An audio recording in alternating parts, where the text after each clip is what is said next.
সিলেট জেলা আওয়ামী লীগের সাংগঠনিক সম্পাদক অ্যাডভোকেট মাহফুজুর রহমানকে গ্রেপ্তার করা হয়েছে।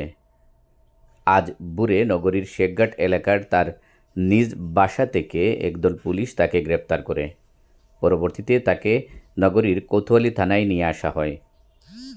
কোতোয়ালি থানার ভারপ্রাপ্ত কর্মকর্তা জানান, জুলাই আগস্ট আন্দোলন পরবর্তী সময়ে বেশ কয়েকটি মামলার আসামি অ্যাডভোকেট মাহফুজুর রহমান। এইসব মামলায় তাকে গ্রেপ্তার দেখানো হবে। দুপুরে তাকে আদালতে তোলার কথা রয়েছে। জুলাই আগস্ট পরবর্তী সময়ে আওয়ামী লীগের নেতাকর্মীরা যখন দেশ ছেড়ে পালিয়ে গেছেন বা কেউ আত্মগোপন করেছেন, তখন অনেকটাই বহাল তবিয়তে ছিলেন অ্যাডভোকেট মাহফুজুর রহমান। তিনি দেশ ছেড়ে না পালিয়ে নিজ বাসাতেই অবস্থান করছিলেন। অবশেষে সেই বাসা থেকে তাকে গ্রেপ্তার করে পুলিশ। বন্ধুরা, ভিডিওটি ভালো লাগলে শেয়ার করুন, আর আমাদের চ্যানেলটিতে নতুন হয়ে থাকলে সাবস্ক্রাইব করার অনুরোধ রইল।